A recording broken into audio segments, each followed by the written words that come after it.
Really? Okay. All right. So let's kickstart and let's see what we can do. All right. So as usual, we will just move from slide to actual VS Code and our command prompt, and we don't have to switch between slides and VS Code. Maybe at some point I should just push this folder of slides to GitHub, and you guys will just clone from there or download it from there. Anyhow, and at some point that I think I should be able to do that for us, for the benefit of doing that.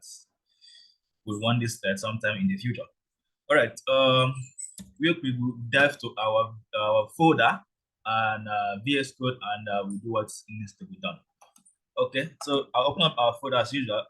All our source code is based on that folder, KodeCamp 5.0 code. So I'll open it up in my VS Code, and we'll just put whatever points we have, just put it down there in VS Code. Right. So VS Code is taking time, so go up.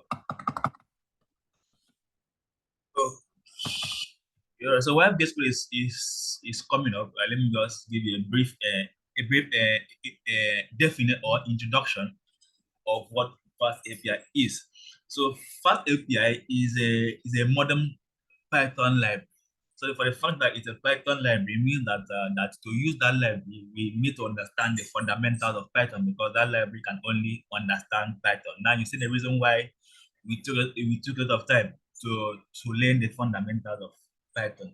It was for the whole purpose of using that fundamentals with the library or with a tool called Fast API, which is a modern Python library that we basically use to build endpoints, right? That we basically use to build endpoints or route or APIs for the benefits of consumption in the web development environment. Okay, so that's basically what Fast API is, and it's a very small library, right? It's not as heavy as Django, right?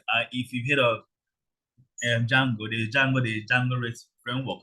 Now, Django REST framework does the same thing as Fast API. Difference is that Fast API is a bit lighter and more easier to grasp compared to Django REST framework.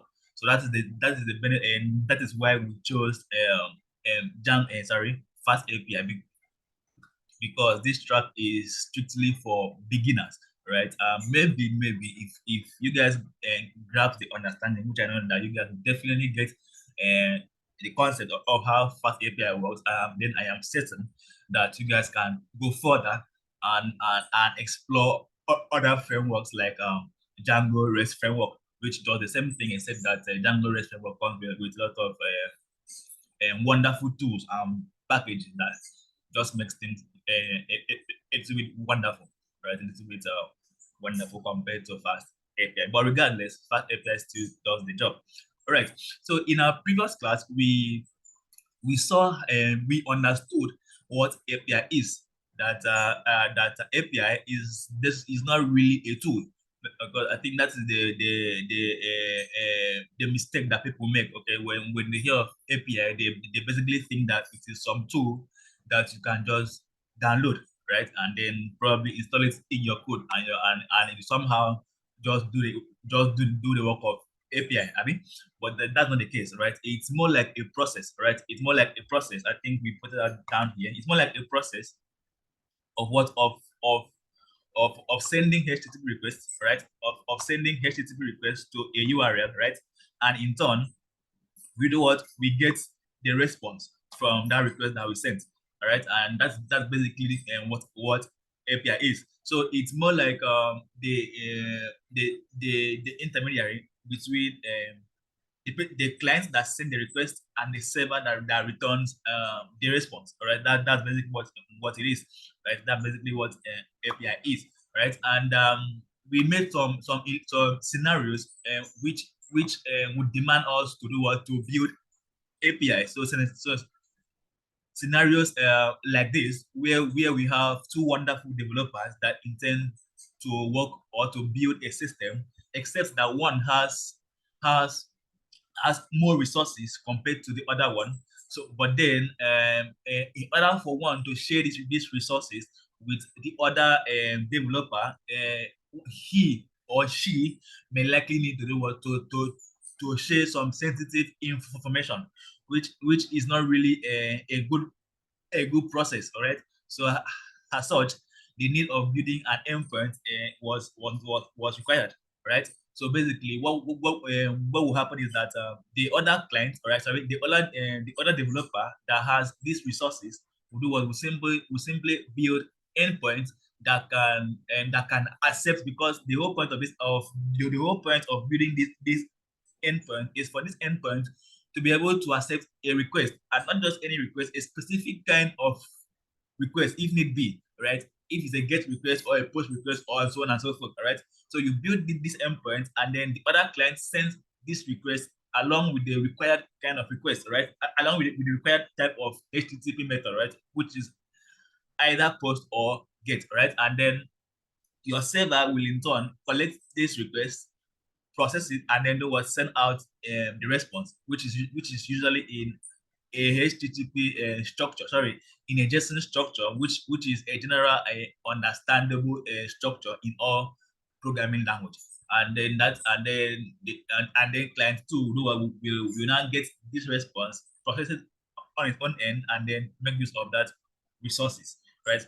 And I think we even did an example of how APIs are being consumed, right? Because since API are usually since API is basically the process of sending requests to an endpoint and getting a response. So what we did was that we basically just searched for a free endpoint that we can send a request to, right?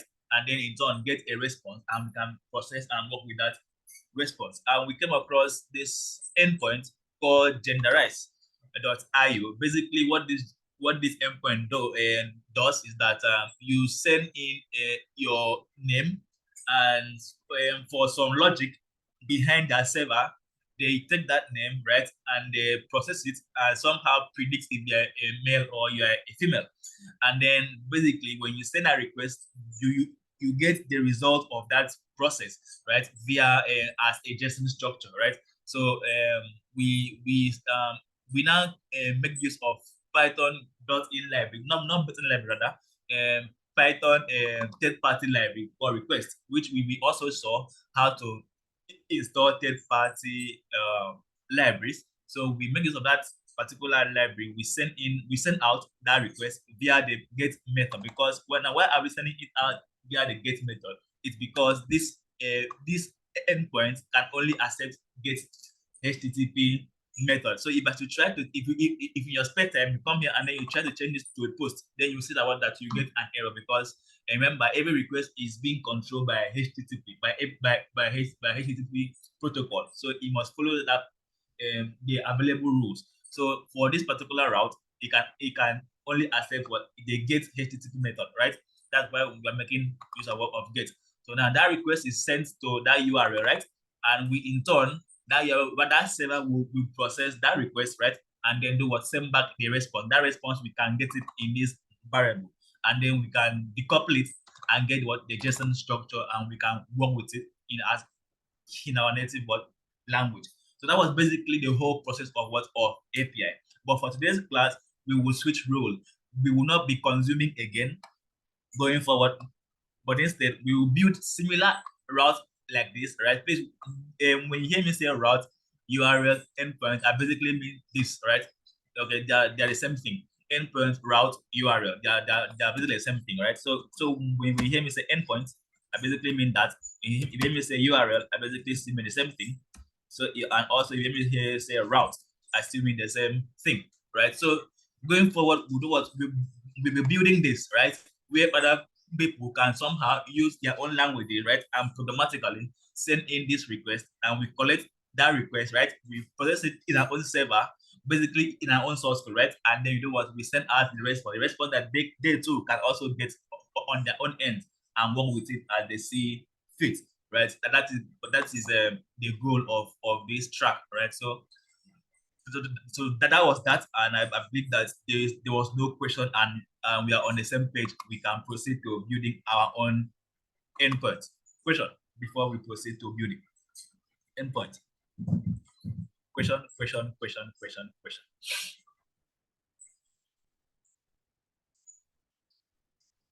All right. So the silence means there is no question. We're on the same page and we understand how this ministry will do what will work.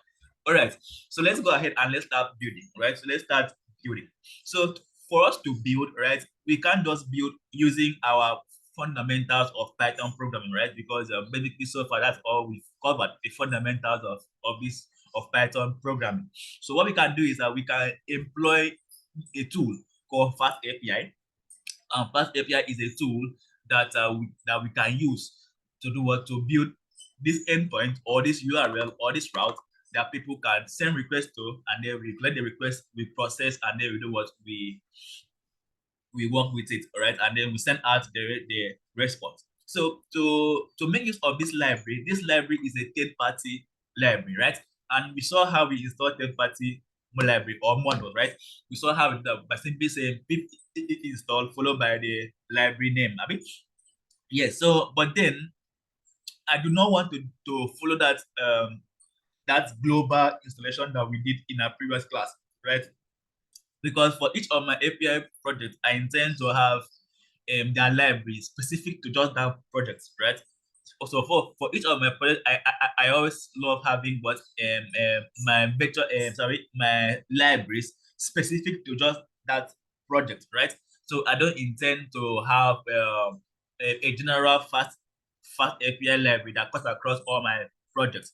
So in that case, we are going to do was carry out another kind of installation, right? And another kind of installation, not a global one, but a more an installation that is specific to each of our projects.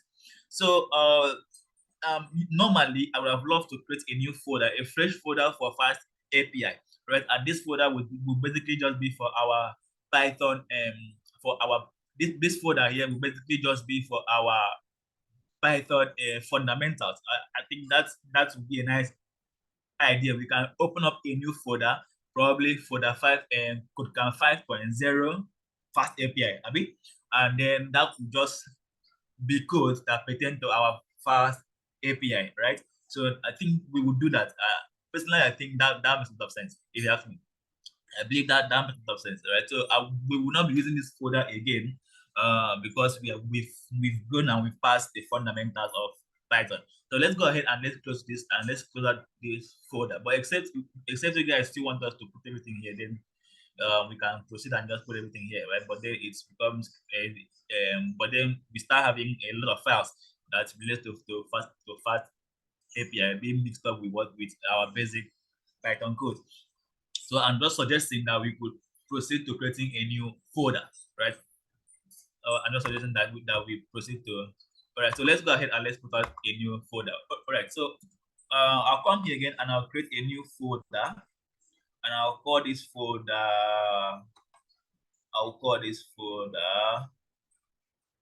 Hold on. I'll call this folder KodeCamp K5 KC 5.0, and I'll call this Fast APIs, or I'll basically call this endpoints, right? So basically, this is where all our endpoints would just live. All right, and then within this folder, what I want to do is within this folder, I want to create another folder. I'll tell you why I want to create another folder. All right. So within this folder, I want to create another folder, and this folder, I'll call this folder main. And the reason why I'm calling this folder main is that inside the same KodeCamp 5.0 endpoint, I'll have another folder, right? I'll have another folder, and I will call this folder virtual environment. Or should I say our library box. All right. So basically, what am I trying to do here, right? What I'm trying to do here is that this will be the folder that will hold all our modules and dependencies and everything that pertains to this project. Now remember, I said that I don't want to do a global installation. I want to do installation that is specific to our project. For each project, I'll have a different fast API for that particular project. So I don't intend to install fast API globally. So in that case, I want to install fast API in this folder called library box. So it means that if I should just delete that folder, that fast API is gone, like it's gone out of our system, and that is what I want. I don't want it to be installed globally on my hard disk. I want to have it in a folder somewhere close to my working folder. That is my fast API folder. So that is why I'm having two folders inside our KodeCamp 5.0 endpoint. So the main folder is where we put all our source code. The library box folder is where we do what is where we will put all our libraries and whatever things that we need in this project. So we'll just make sure that all that installation is being installed inside this folder. Please let me understand that we understand that concept. Please, do you understand? Do we understand? Please let me be sure that you're following. All right. So it means that we understood. Sir, please come back. Okay. All right. So let me recap. All right. Let me say that again. Why we need those two folders. All right. So now, okay. So we have. If you go to my desktop, basically this is where all our folders have been. All right. So this is our slide folder, and this is our Python basic folders, right? So our basics, our Python fundamental code were in this folder. And then here is a folder that we intend to put our fast API code moving forward, right?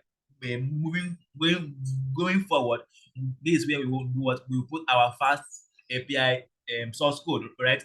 So now, but then the problem here is that fast API is not a built-in Python library, right? It's a third party, right? And I said that I don't intend to do that global installation by simply going to my command prompt, right?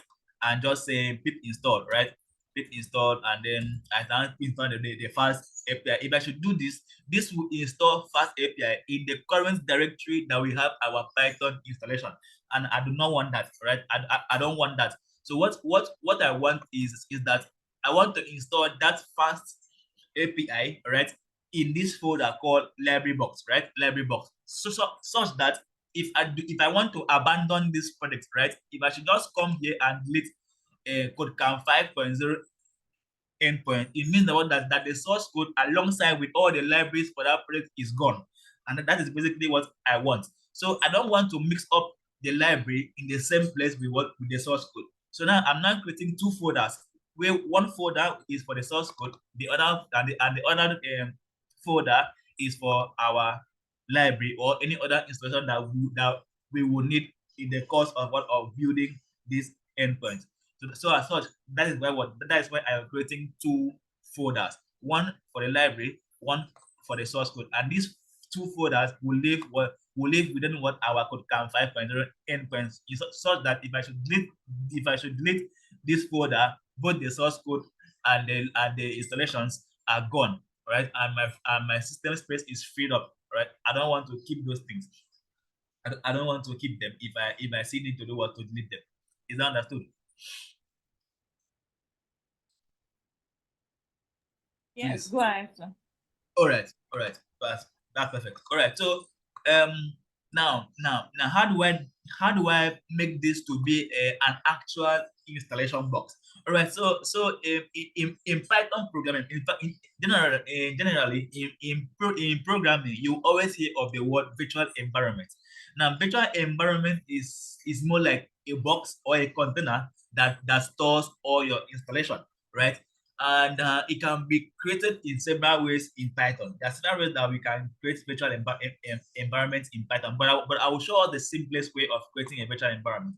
Now, if I should just create a folder like this, it doesn't really make it a virtual environment, because a virtual environment is that once you create a virtual environment, it also comes with Python installation inside that folder, right? But then if I should open it up this our own folder, it's just a normal empty folder, right? But a virtual environment is supposed to come with a Python interpreter inside that same folder.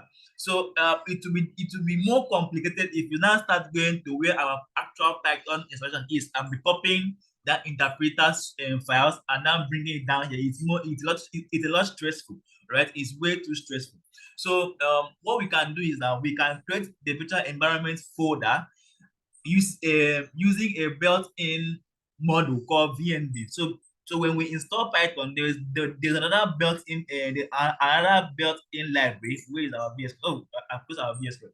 So there's a built-in library called VENV, right? And that is what we will use to create virtual environment. But then I think for people that are on Linux, VNV is not come. It doesn't come by default when you install your Python. It doesn't come. So you have to somehow do pip install VNV, right, for you to be able to use it to create virtual environment. Okay, so I think that's how it works for Linux. But for Windows, it comes in by default. So you can just simply use it and create the virtual environment folder, right? But then, or if you don't want to use VENV, there's another third-party module, right, that doesn't come alongside with Python called virtual env.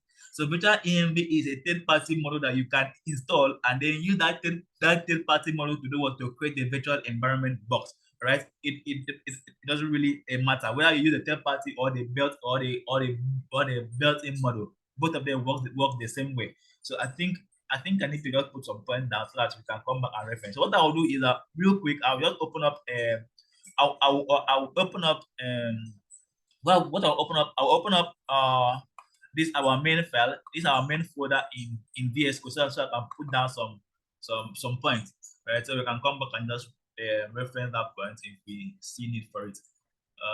Okay. So I will create a txt file inside here, just for points and just for point reference, okay? And I think one thing again that I will do is that probably after this class, I'll just go back and then I will push our source code, the other folder to GitHub. So at the end of today, we should have the complete source code, right? I think the one we have so far is up to the one that we stopped.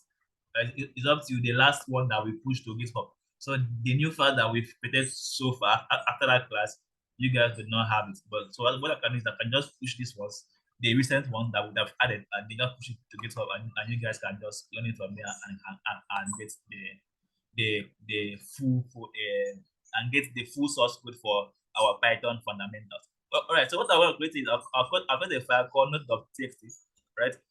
Right. This one is just to put in some points. It has nothing to do with first API. All right. So I said that in order to install, right, that we want to install installation with virtual environment, right? Installation with virtual environment, right? Virtual environment, right? ENV.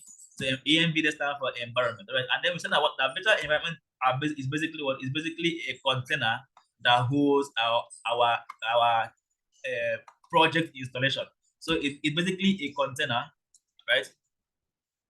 Or folder, we say, or folder that holds our project installations.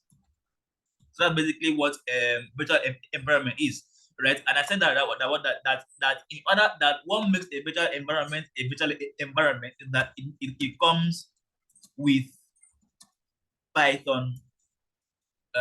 It comes with Python installation, right? That what makes it a virtual environment. So it comes with a Python interpreter, right? Interpreter. So it comes with Python interpreter. That's what makes an installation manager, all right, manager. All right, so basically it comes with Python, the interpreter itself, and then it comes with pip for future installation, right? That what makes a virtual environment a virtual environment. So far the folder that we have there is just a plain folder and not necessarily a virtual environment, right? This library box is just a folder, but right, but we are going to delete this folder and then create it to be an actual virtual environment, right? And not just any random folder that we can just put there, right? So So how do we create this installation? Or okay, how do we create a virtual environment? Let's start with that. How to create virtual environment? How to create a virtual environment, right? How to create a virtual environment. So to create a virtual environment, there are two ways, right? There are two ways. There are two ways of doing this. So the first one is using VE VENV. So this one here is built in, right? Is built in Python module, right? So this one here comes alongside your Python installation, right? And the other one again is using how do you call it a virtual ENV. So the virtual ENV is a third party. The second one here is third party, right? Third party. All right. So basically, it means that you have to install this one globally, right? So by saying pip install virtual ENV, right, and then from there you can now use the VNV to do what to the virtual VNV to do what to run the installation, right? But for this class, we focus on using the built-in Python VNV, right? So how do we now create? So to create, we simply use the command to create. You simply use the command Python -m, the library now VENV, and then the VNV, the container name. I'll call this container name or the virtual box name, however you want to call it, right? So this is where our library box will come in, right? And this is the model for creating that, and this is the other command that needs to be attached for that to be what to create that virtual environment. So with this command, this will do what? This will create the folder that comes with Python interpreter alongside with the pip manager being what pip, right? With the instruction manager. So this is the command that we will use, and we will create that folder. All right. So let's go back and let's create that. Let's go back and let's create that. All right. So where we're gonna do that, we are going to go to the location, or the directory where we want. So I want that folder to be created inside my KodeCamp 5.0 endpoint, right? I want it to be created inside this folder, like inside this KodeCamp 5.0 endpoint, right? So now what do I do? I can just copy this endpoint, right, and go to my command prompt, and then just navigate to my command prompt. So I can say CD, and then I just paste this man there, and I am currently in that directory. So if I should say dir means list the available files or folder in that current place. So if I should say dir, I can say I can see main. So main, so it means that I am in that folder. I am in my KodeCamp 5.0 folder, right? I can do this. This is just one way of getting here. Or some people would actually prefer to do what to do this thing step by step by saying CD. They'll CD into desktop first, right? And then they'll now CD again into KodeCamp 5.0 endpoint. So I think KC 5.0 endpoints. I think. Okay, so I think we now have that. So let's confirm that it's KodeCamp 5.0. Where is it? So KC 5. Okay, endpoints. Right. So we copy this man, and then we CD again, and then we paste, right? And then we are there, right? So it's the same thing. So some people will prefer to do it like that to get to that particular folder, or you can just simply just come here, right? And then instead of copying this URL, just type CMD. So CMD, what it means is a command. It means open this particular folder, this directory in command prompt. So if I click on enter, that open it in command prompt, right? Easy peasy, right? So whichever ways and you say comfortable, just use anyone. But I think the one that will just come here and just do CMD, right, and enter is pretty straightforward and easy, right? Okay, so this is where we want to create that virtual environment folder, right? So the command here, let's go and copy the command. So I'll copy this command, and then we go back to our command prompt, and then I'll just paste. Okay, I'll just paste. Okay, hold on. All right, and then I'll change it to library box, to library, box.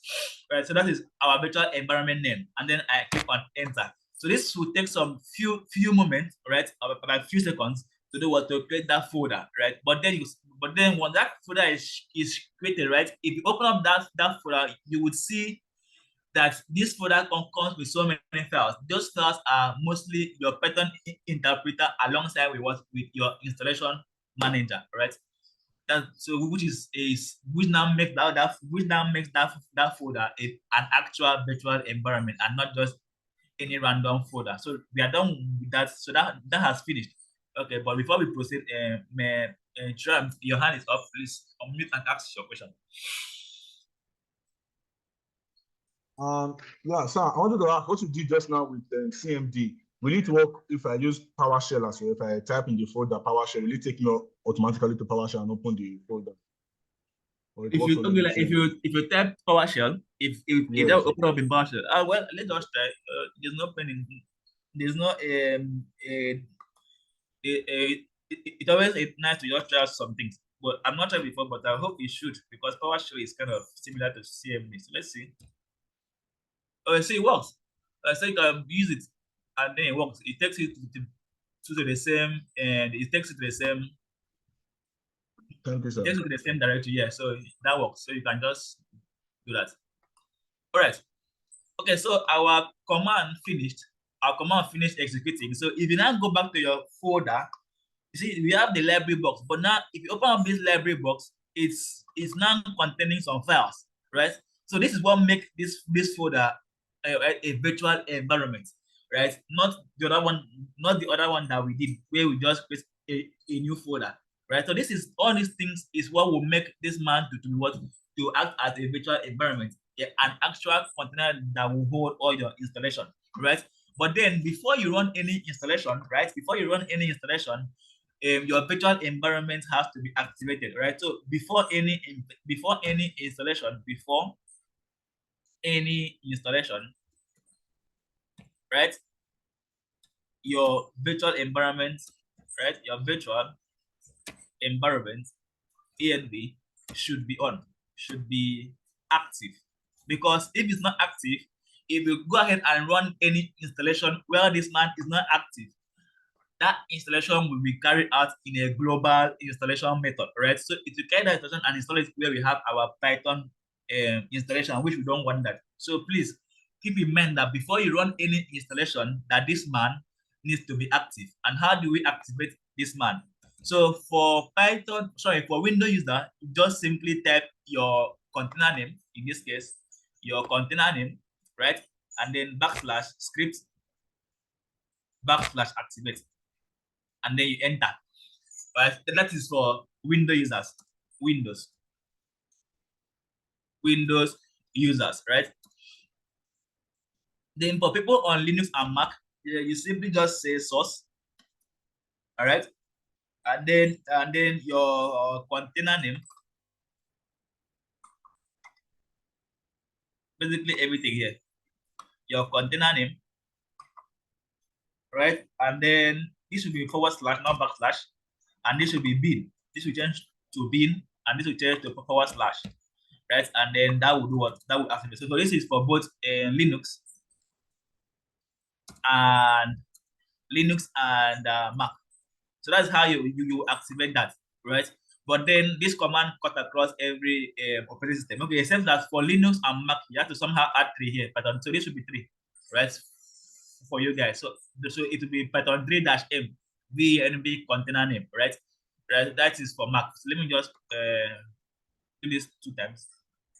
Right. So this is for Mac users, Mac and Linux. So I'll copy this man and paste it there. Right, and that will work, right? That will get that man installed. But if for Linux, like I said, is this VNB is not installed by default. So if you run this command and then you are seeing an error, then if you scroll down, you will see the solution there that says to have this available, that you should go ahead and just do I think Python 3. Okay, I think the Python no, it will be pip 3 install BNB, right? VNV. So you can go ahead and run this command, right? And VNV would be installed. Then after that, come back and do what and run this command again. So that will get it. That will make it work for you, right? For that, for the Windows guys, So I'll just cut this, right, and just paste it after this for you guys, right? So if you try this and it's not working, then try this first, and then come back. Try this first, and then come back and try this again.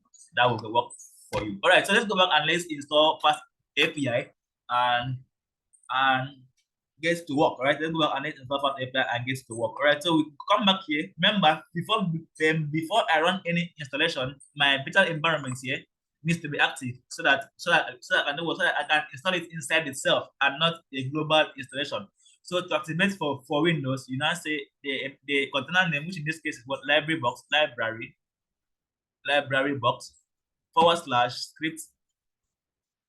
/activate.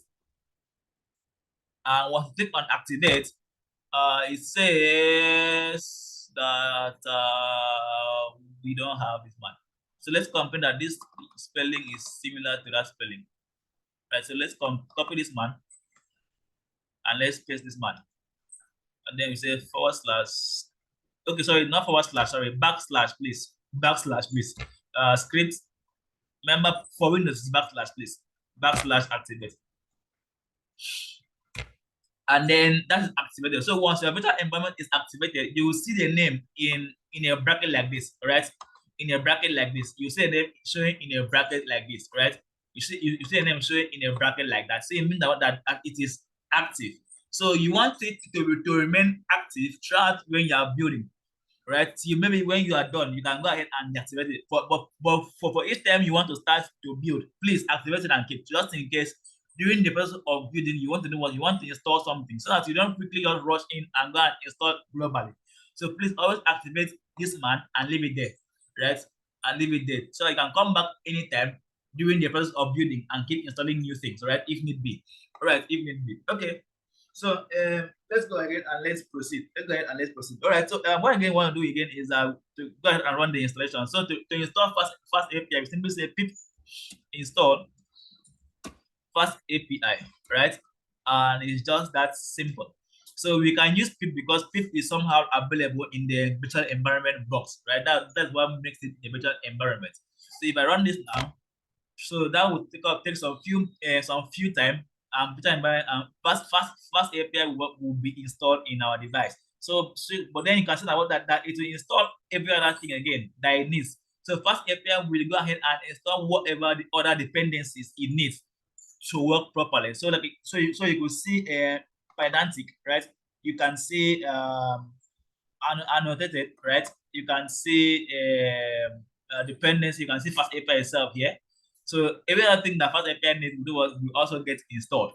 Right. So when that is installing, what you want to also install again is what we call Postman. So Postman is an application that we use in testing APIs, right? Because our browser is not really equipped to carry out API testing, right? So our browser can only test for what?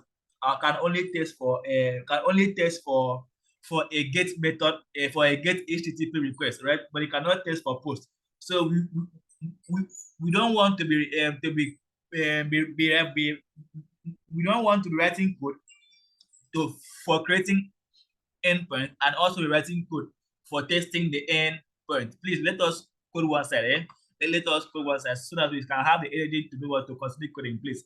So as such, we do what we can do what bring in another wonderful application called Postman, right? So Postman is what you will have to install, and Postman is what you will use to do what to test your API. So you just click on download Postman. I think if you come here, it will show you all the available file for every operating system. So you just download the one that fits your operating system, and then you do what you carry out the installation on your operating system. So I already have Postman installed. So once you install, you ask you to sign up or log in. So if you don't have an account with them, just sign up. If you have an account with them, just log in, right? And then that's basically just all. And then you also see this. So this is my own Postman. I have Postman already installed. So this is how it looks like, right? So it has all the available type of HTTP requests. So you can use this to do what? To simulate the process of testing or of making API calls. So it can help you to do what? To simulate that process of making API calls. So that's the benefit of bringing in Postman. It's a very fantastic library. Sorry, application. It's a very fantastic application. So please, you want to install this, I make this to be also available in your device, right? While installing Fast API on the other hand. All right. So, but then funny, weirdly, this man have to work with data. I don't know why, but for some reason, if you're not connected to internet, you cannot test out your running your local endpoint. Remember, when we are building in local mode. So it means that that is only available on your device. All right. So an endpoint that runs locally Postman should somehow see it. But for some reason, Postman is not see it except it connect to internet. So please, while testing on your own free time, you may somehow need to want to be connected to internet. It's a very weird thing. It's a very weird thing. All right, so let's go back and let's check our Fast API, and it's still installing. It's still installing. So we are waiting for that. Please, question. We are waiting for our Fast API to install. Please, question. Please, what command did you use to install the Fast API? All right, the command to install Fast API is pip install Fast API. With right. So if I should come here, let's just scroll up. So this is it. Pip install Fast API. There it is. Okay, thanks. Any other question? Stanley, please go ahead. Shoot. Good morning, sir. Good morning, my chief. In an event where you want to push the project that you did and then you set up a Fast API, in an event you want to push it to GitHub, are you going to leave it as public or private? It depends. If you're working for a client and the client says that you need their source code private, they have to go private. But then if you're building a product for yourself, I would advise you to leave it public just in case someone wants to check you out and see how good you are at writing code, so that at least they can see something that they can evaluate you with, right? Okay, thank you very much. Yeah. Thank you very much. And also, please, that question also makes me to remember something else. Please, when we are pushing to GitHub, right? We are not pushing our virtual environment. Please do not initialize your GitHub in this folder, right? Please initialize your Git in this inside this main folder. Please don't do it outside here, because if you do it outside here, you will push both the virtual environment and this man. So please, you don't want to push your virtual environment ever, right? You don't ever want to push your virtual environment. So please keep us in mind. Only push this main folder. So your Git should be initialized in this folder and not in KodeCamp 5.0 endpoint folder. All right. All right, Mary Jane, your hand is up. Shoot.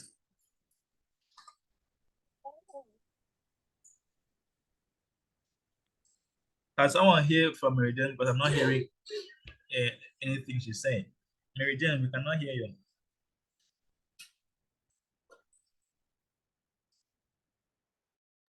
Can you hear me now? Can you hear me?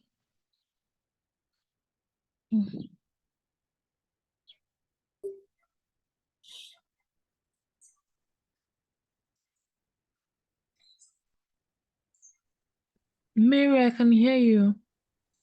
Can you hear me? Yes. Okay, so I think I can hear you now. Okay. So I wanted to ask all the creating and installation that you did from command prompt, can it be done from VS Code? Yes, it can be done from VS Code. Yeah, of course. So if you open up your terminal in VS Code, you can do that from VS Code. Yeah. So if you go to VS Code and just Okay. I think it's control backtick. I think it can be done from here. So you just have to switch. So you have to switch from PowerShell. Maybe you want to work with PowerShell, no problem. Or if you want to switch to actual command prompt, and just come here, switch to command prompt, and then just put down your code there. right? And then from here you can do whatever we've done so far. All right. I think someone's hand was up again. I think so someone's hand.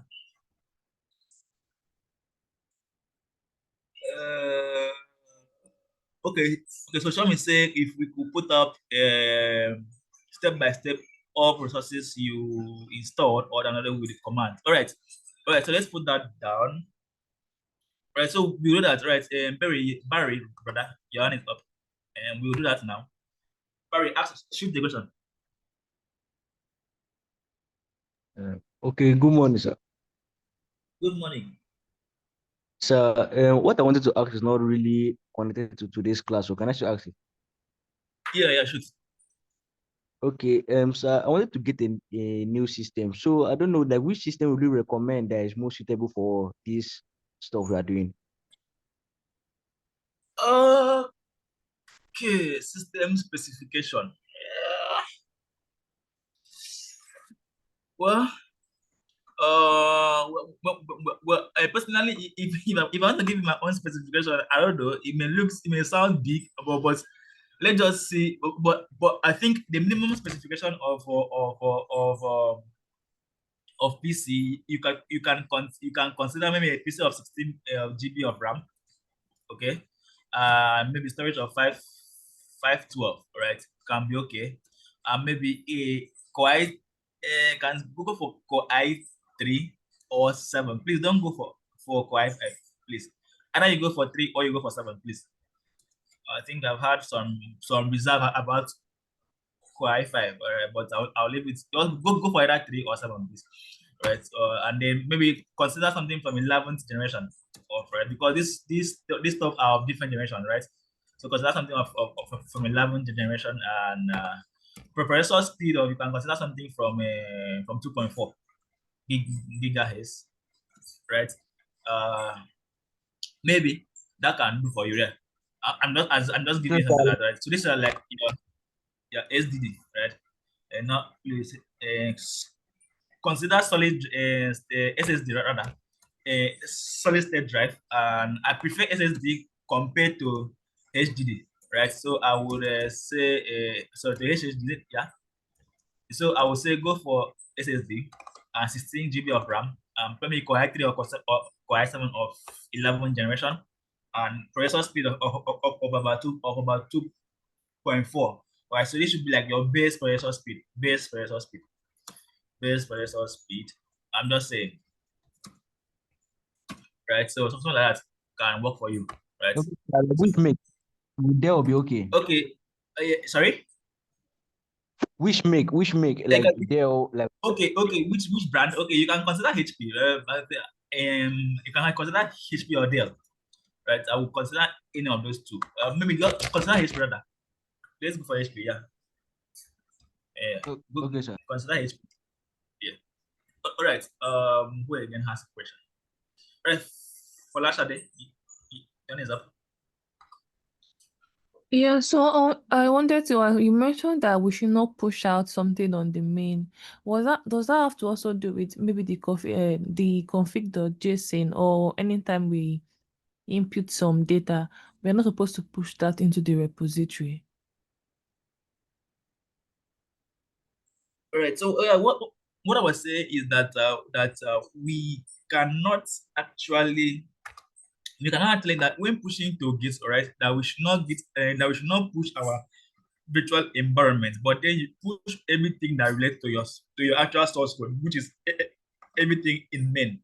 So basically, everything that lives in main can be pushed. Both the JSON, everything, the Python files, everything that lives inside it can be pushed. But please, excuse me, do not push your virtual environment, because the virtual environment already is about, if you look at the size of this folder, is big, right? Because for each this thing you install is expanding in size, right? So far we have about 15 MB, and that's big enough, right? So that's why I'm saying don't push your virtual environment, right? Now I'm saying don't push virtual environment, but everything that lives in your main, you can push it, right? Everything that lives in main can be pushed.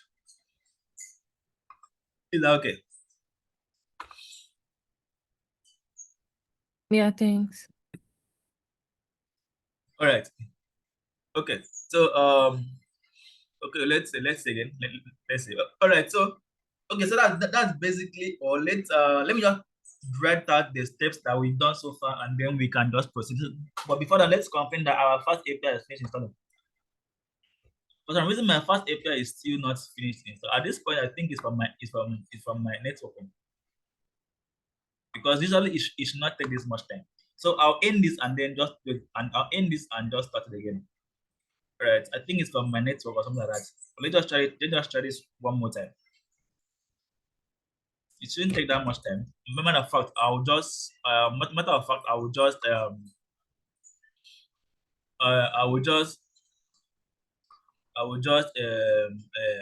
close this off. And sorry, this was supposed to be 16, not 18. Please, it's 16. We don't have 18, except that are using multiple RAM. Okay, so let's see.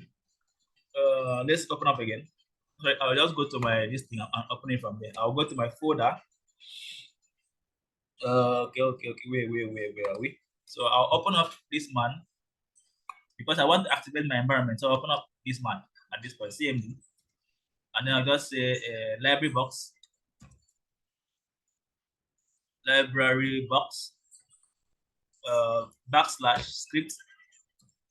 /activate, right? And then I'll do pip install again. Fast API. So it's taking a lot of time. It shouldn't be taking that much time. So if this installation doesn't work out this time around, I have a virtual environment somewhere that have fast API already installed. So I'll just go and use it, and then just for this class, so we don't have to keep waste time, all right? So, but I think it's working now, right? I think it's working now. Yeah, so I think it's installing now, so it's making sense. All right. So you see, it's fast. So it's now installing. It has finished downloading. It's now installing. Please remember, all your third-party installation requires internet connection, because we are going to actually what download. So we cannot download offline. Right? We cannot download offline. All right. To what again? Okay, so let's see if that has finished.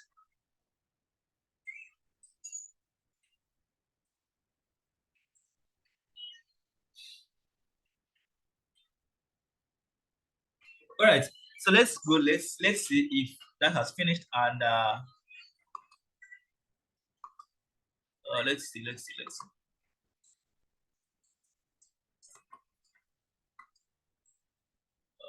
This man is not going back up. I want this guy to go back to this, but not going. I want this control to slide back, but it's not. That is covering our screen. Hold on. Let me see. Oh, you go back. I don't know why, but that young man is not going anyway. Sorry.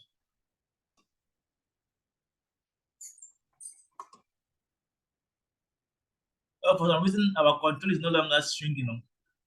I don't know why, but it's not shrinking. But hopefully, it doesn't cover the screen completely. Please, I hope that we can still see at some point. All right, so let's check it out. I think we're done. Okay, so our first API has finished installing, and we have our postman available. All right, so we are good to go. We are good to start doing the work of backend engineers. Right, so we are good to go. All right. Okay, so let's go ahead and how do we now start writing, or how do we now start creating endpoints so that people can do what can consume? All right. So of course your first API script is normally your the same as your Python scripts. There's nothing new or nothing magical about it, right? Or new about it. So it's just your normal Python files. All right. So I'll create my file here, and I'll call this file main.py. All right, main.py, and that is just all. Right, that is just all. And then every other thing it do was will live within what this folder, will live within this file. Every other fast API code will live within this file. So how do we now create endpoints? So to create endpoints, like I said earlier, we cannot use our basic Python knowledge. We have to bring in some third-party tools like Fast API. Okay. Shams, your hand is up. You have a question? Yeah, so no, I thought you wanted to write the step-by-step process and the commands of everything you have downloaded so far.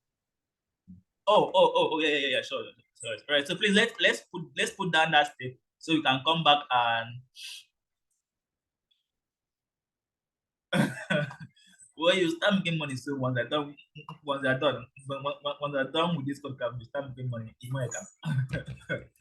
don't have to start writing you also have to you need to start writing, building actual real world endpoints that people can start appreciating your handwork, and from there you can just start making money, right? It's almost the possibility of making money quickly is very high in Python. It's very high, right? You don't have to totally learn much, right? You don't have to actually learn much. All right. So the first step we do is I think the steps are almost here now, right? So this is our first step. So I'll copy this man and bring it down. So depending, the first step is I'll call this step 1. Create virtual environment. ENV.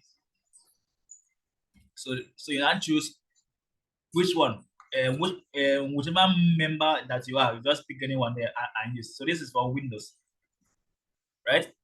And the second step is activate the environment. Second step, step 2, activate environment. Activate the environment, the ENV, right?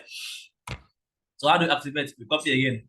So depending on where you are, you just pick the one that works for you and you paste.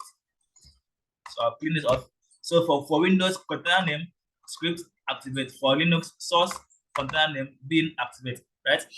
And then the third part is you install. Step 3.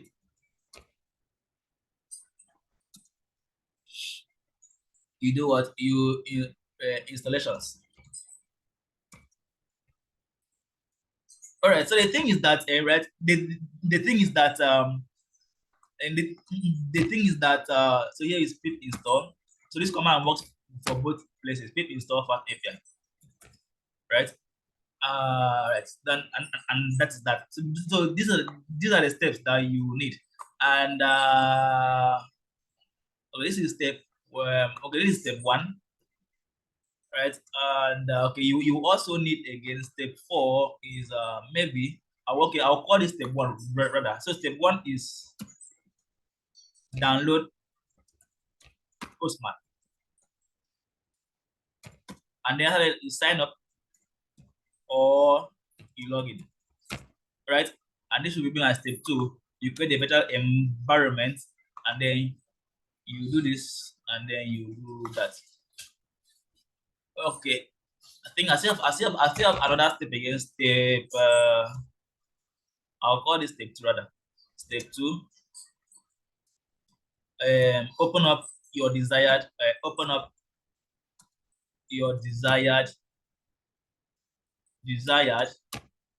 for the directory for virtual environment for ENV in CMD, right?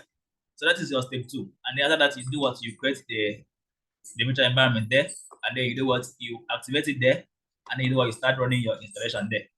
Right. So I think that's the full step, right? That's the full step. Am I missing anything? I'm not sure. I think that's the full step there. So that's basically all what you need to do to be on the same page with all of us. Right. So Mr. Trump, I think that is all. You are good to go. All right. You are good. Thank you, sir. Go. All right. Okay. So okay. So let's continue. Let's continue. Let's continue. All right. So now, how do we now start building these endpoints? So like I said earlier, we cannot use our fundamentals of Python to just build this URL. It does, all right. So, but then we need to bring in a third-party model like Fast API to do what? To start building endpoints. And since as Fast API is a third-party model, It means that it has its own documentation on how to do what to use it. So for those of us that would love to read ahead of classes or in your spare time, this is fast API documentation. For some reason, I cannot see this thing is not shrinking, and it's annoying. All right, so what I want to do is you can just come here and just search for a fast API, right? And for some reason, I have to be shrinking this micro so I can get fast API. So this is fast API. So you click on tutorial guide, user guide, and you will see a beginner documentation on how to use fast API. Right? It's a very simple documentation that doesn't really take a lot of time to read. So it's easier to read and understand easily. So I'll copy this link and just paste it in the comment section. So this is where it starts. You could just start from where it says first step. So that's where you start from, and then just keep going from one chapter to the next chapter and so on and so forth. And over the course of this class, we will cover all these things by the special, or most of them, if not all. So this is just the beginner part, and trust me, this thing looks most of them looks like it's long, but it's not actually long. They are very straightforward and easy to use. So like this, you just say that you have to install fast API and all those stuff, right? But I will not be reading from definition, right? So this is for you guys to somehow at your spare points come here and read about it if you want to. So I'll copy that URL and I'll paste it on the group chat. You can just copy it there and use it. All right, so that is the URL for that. So you can just go there and view that the documentation on how to use fast API. All right, but for me, I will just proceed and just work with fast API without that documentation, right? So you guys can just go there and use it. All right. So next thing again is that okay. So one more step again is that after your installation, you want to set step 6. Step 6. After your installation, you want to set your fast API interpreter. So you want to set VS Code interpreter to the virtual environment, to the virtual env interpreter, right? Now where do you need to do this? Now you need to do this so that you can use fast API, because by default your VS Code virtual environment, your VS Code interpreter is pointing away at the global interpreter, and we don't have fast API installed in the global interpreter directory. So we have it in our new virtual environment. So you have to do what? Change that interpreter to now point to the new virtual environment that we just created. So how do you do this? You go back to your source code and then you do Ctrl+Shift+P, and you have this thing that comes. This thing is blocking us. So let me just put that command here first. And so to do this, you do Ctrl+Shift+P. That's and then you have this thing come out here, right? So let me just bring this man down. All right, so and then okay, so you do Ctrl+Shift+P, right? And then you search for interpreter. Now, if you search for interpreter, you have this man, this Python, select interpreter for Python. So mine is already there by default. That's because I've used it recently, right? So I've used it recently. So you can just search for interpreter and that will come out. Right? So Ctrl+Shift+P, and you have it there. So you want to click on it, and you want to do what? Change it from the global to the one that we've just created. So what do you want to do? You want to click on enter interpreter part. So you click on it and then click on find, and then it will take you to and then you navigate to your desktop to where you have your virtual environment folder, right? So in our case here, we have our virtual environment folder in my desktop. So I'll go to desktop, and then it is in KodeCamp 5.0 endpoints, and then go to my library box. So this is it. And then I want to go to script. Right? And then I want to go to Python. So click on Python, right? So when you go to your virtual environment folder, open script. So this thing is for both the Linux, Mac, and Windows guys, right? Go to the virtual environment box folder, go to scripts, then click on Python, right? Not Python W, Python itself, not this other one. This other one. So when you click on it, VS Code will now point to that direct to that virtual environment folder, and that is what we want. From there, we can start using Fast API.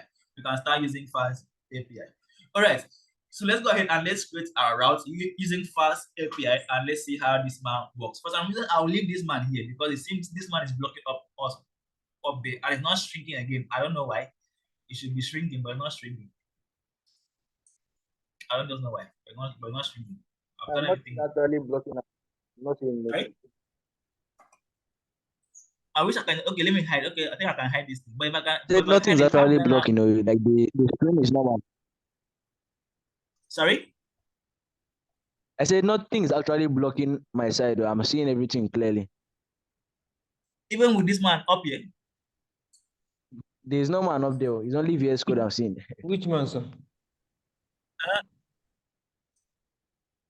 Please, is that how all of us are seeing it? Yes, sir. It's clear. Nothing blocking, sir. So that means this thing is blocking. All right, no problem. Yeah. No problem. So I think it's from my end. For the reason, okay, no problem. No problem.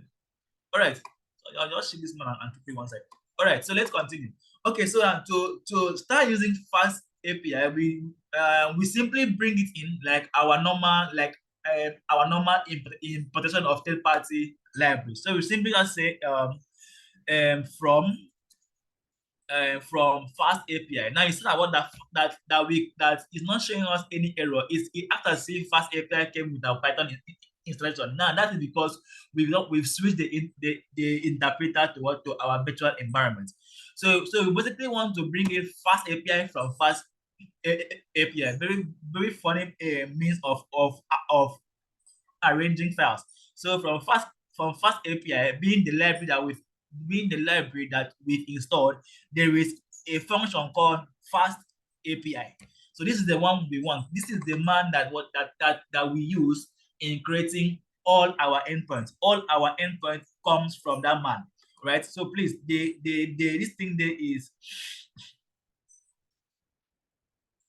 the casing there is very important. Capital F, capital A, capital P, capital I. But then I have a question on the comment section that says, what could be the problem if I don't see the options in my script folder? It looks okay. So if you're not seeing script folder in your virtual environment, it means that your virtual environment did not create successfully. So delete that folder out, right? And just repeat this process, right? Repeat this process, and please, like I said, this process too also needs an internet connection, right? Please, so you need internet connection to make this process work. Okay, so if you're not seeing the scripts in the script folder, then it means that that did not actually work correctly, or probably you had internet connection problem. So please get connected to the internet and repeat this process, right? And that will create your virtual environment folder just fine for you. All right, it will create it just fine for you. And then you should be able to now see what the three folders within that folder, these three folders, which is they include the library, the scripts. So that should now be available. All right. So I believe I've answered that question. Okay. Yes, I will make it available on GitHub. And since installation, I will repeat it again. All right. Please repeat it and let's know that, and let's see if it's working. Then if it's not working, then we can try and see what could be the possible problem. All right. So let's continue. So actually make use of, to try to start creating endpoints, we simply do what? We simply bring in this man that lives in this man, right? So there's Fast API that lives in Fast API.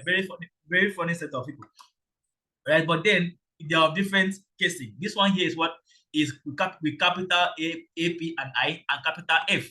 While is the other one here? What is lower cases? All right. So that's what we want. So after that, Fast API says that after we've imported this man, that we need to do what to invoke. We need to create the instance of Fast API. What does that mean? It means you simply do what? We simply come here and say Fast API, and then you instantiate it. That is basically what that means. That's grammar than speaking. This is what it means. So this is the second step that you do. You import, right, and then you invoke it here. And then you do what you assign this to a variable. In this case, I'll assign this to what the variable called app. All right. So this becomes the entrance of your API project. This becomes the entrance of your API project. All right.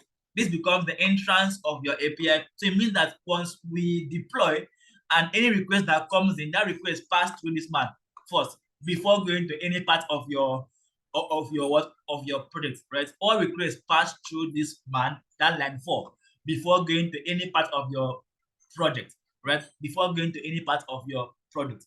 All right. So with that, we can start doing what we can start creating our URL. We can start creating our URL. So start creating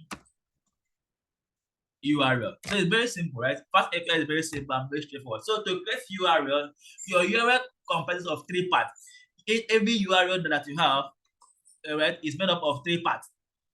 Every URL that you have is made up of what? Of 3 parts. The first part is the path.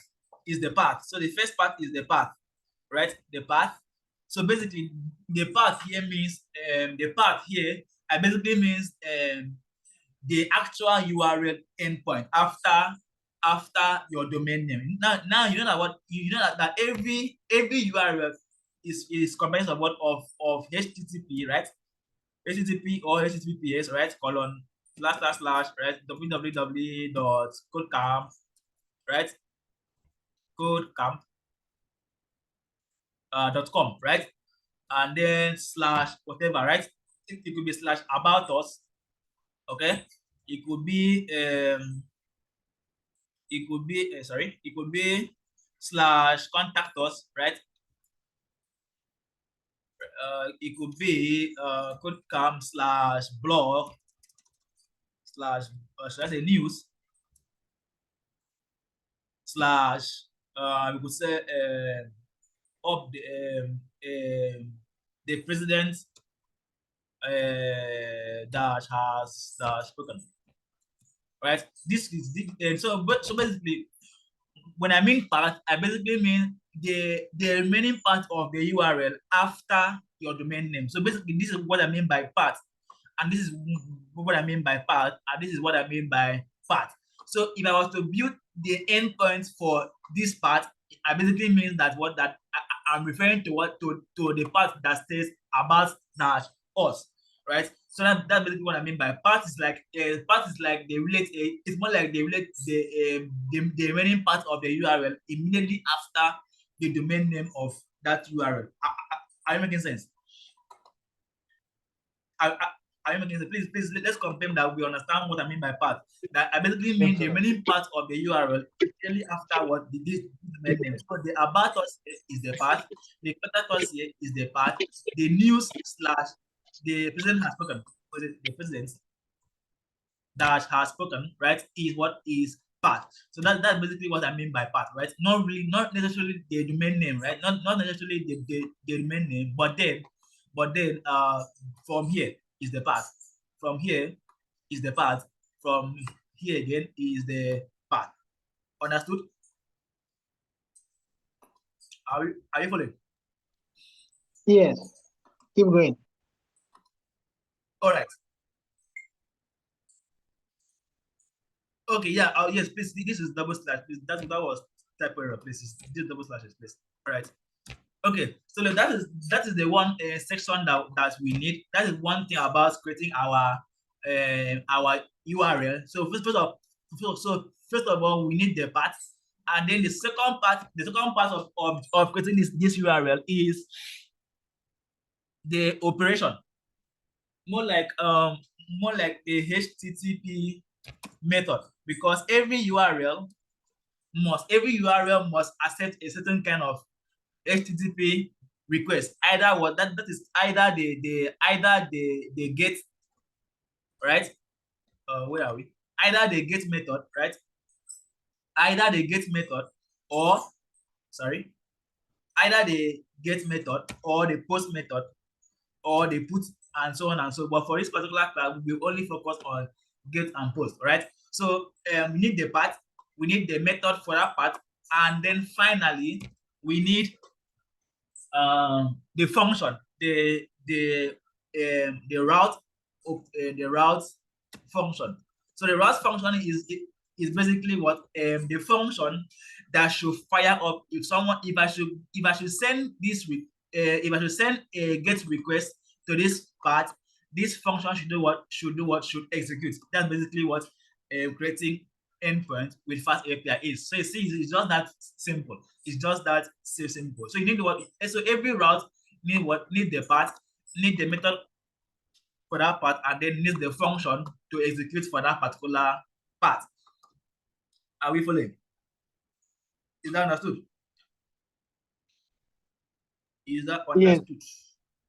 All right. So now having this in mind, let us put this into actual coding, or let us see how fast API says that we should arrange this.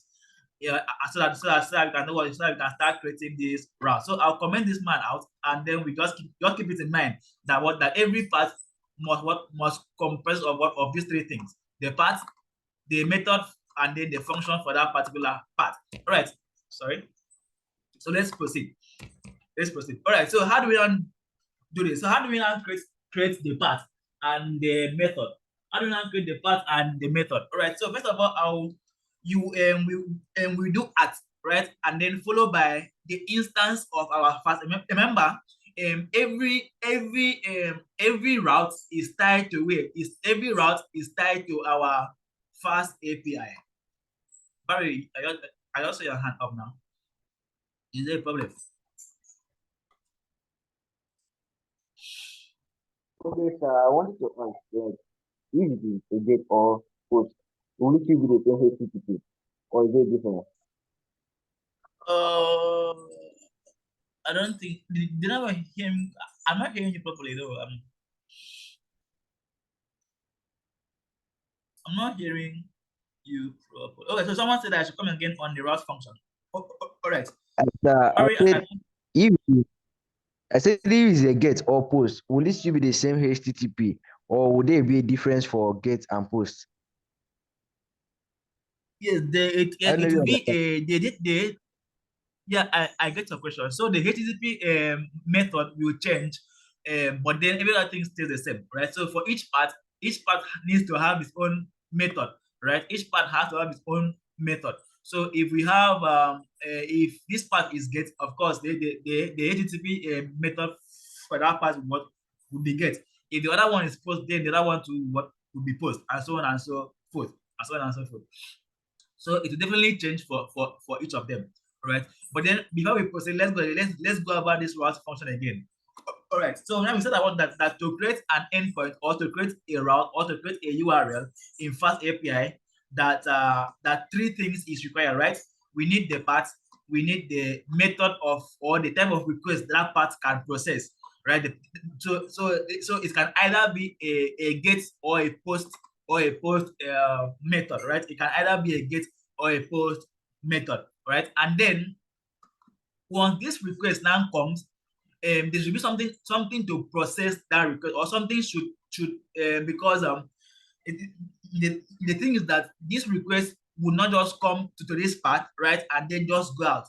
It will come to this part, and you as a developer, you may likely need to do what to do some server-side logic, right? And then those server-side logic stays in a function. Now that function is somehow tied to that particular route, so that when that request comes, comes to that route, then this function here will automatically fire up, and then once it's done, the response is what is sent back from this function. So basically, this is the function that sends out the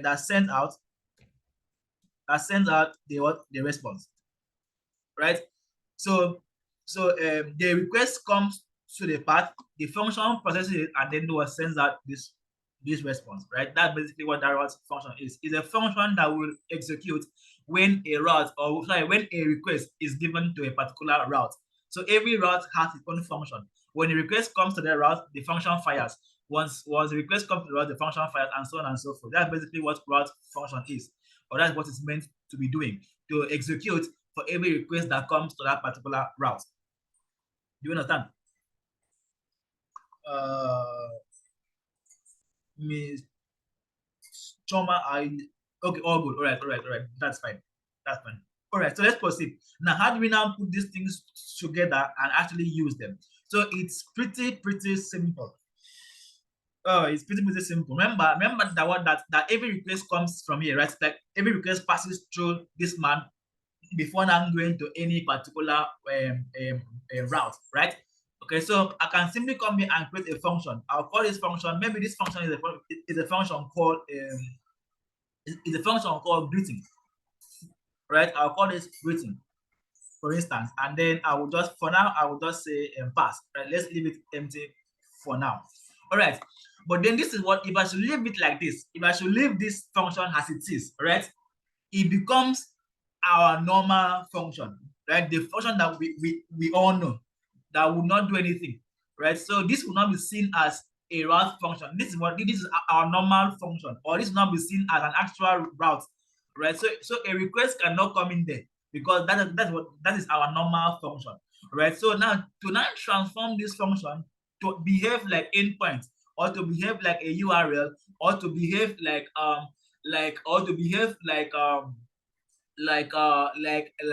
route. Okay, what do? We need to do what we call a function decorator. So basically, all those grammar I'm saying is just that there is a way you can add additional information to a function, right? Or to make a function to be seen in a specific way, right? So to do that, you simply just put at and on top of that function. But in this case, we want this function to be seen as a route function for fast API. So as such, fast API says that you simply use app. App here is not from any other place. It basically means the instance of this your fast API. So from that instance, you can specify the kind of request this function should fire up if a request comes in. So you could just say app dot, and then this man takes in basically this man here have basically all the HTTP method. We have the post, we have the get, we have the put, we have everything there, right? So basically for each function, you just add a decorator, you just add the HTTP type of request as a decorator for that particular function, and then that decorator will in turn take in the path. So it will be like this. So app being the instance of our fast API, right? Dot the type of HTTP request, which in this case I want a get HTTP request. Then this function will then in turn, right? It will then in turn take in the path. So you can see here the path. So it takes in the path being the remaining part after your domain name, right? So in string, I'll come here and put in my path, which is, so your path will always start with forward slash. So forward slash followed by what? Take for instance about, right? About, and then about here. So I'll come here and put about. So it means that I have created a URL. This is basically what a URL. So we create a function, right? And then to make this function to be seen as a route function, we do what? You add a decorator. And how do you add a decorator? You simply start with at on top of that function, and then you do what? You reference the HTTP type function from the instance of fast API, which in this case is what is app dot the HTTP type, and then in turn that HTTP type will do what? Will carry out will contain your path, which in this case the remaining part after your domain name. So it only starts from this slash here, right? From this forward slash here, and then it goes all the way to the full path for that particular endpoint, which in this case is what? About dash us, right? So it means that when a request comes in, right? When a request comes in, so what happens is that it checks what kind of request was that and to which route. So fast API now knows that a request has come in being a GET request, and it's going to about dash us. So automatically it passes that request down here, and what happens? The greeting function do what? Automatically fire up. So at this point, I can do what? I can now return something. So remember, your route function must return something, right? It must return, every route function must return something. Every route function must return something, and something similar to what, to a JSON form. Because remember, your API must return what, a JSON form. So if I should come here and put a dictionary, right, I can return my native Python dictionary. But what happens is that Fast API is just too magical. That what happens is that it will automatically convert that your native dictionary to what, to a JSON structure, right? So what the client side will get would be what, would be the converted form of this of our native Python dictionary to what, to a JSON object or a JSON structure, kind of. Okay, so I can simply come here and just say a message, and here I would say our first endpoint. So with that, we've created an endpoint. Just that simple. The decorator that comes from where? From the Fast API instance, right? Now this decorator carries what? Carries the HTTP type alongside with what? With the path. And then the function that should fire up when that path, when a request has been made to that particular path. Question before we test this out. Question. So this is basically what we'll be doing every route. So if you have like 1 million routes, basically just follow this. But most times, of course, your routes will not be this simple, because this is just a simple route. Of course, you can likely have some complicated server-side logic here. Complex server-side logic can likely happen here before we finally do what? Give the return for what? For the client, right? But then basically every route will do what? Will compress of one of these three segments: the HTTP method, the path, and then what? The function for that particular path. Question before we test this out. Question. Yes, all your route formats, all your route decorator formats will likely look like this, except for this man here to be changing for each request. So if this was to be post request, then here will be what? Here will be post, right? So that's basically the only thing that will likely be changing. The post and maybe the route and then the function name as well. But every other thing will look like this, right? Will definitely look like this. It's just the changes in maybe the request type, the route, and maybe the function name. All right. Any other question before we test it out? Any other question before we test this out? Any other question before we test this out? Question.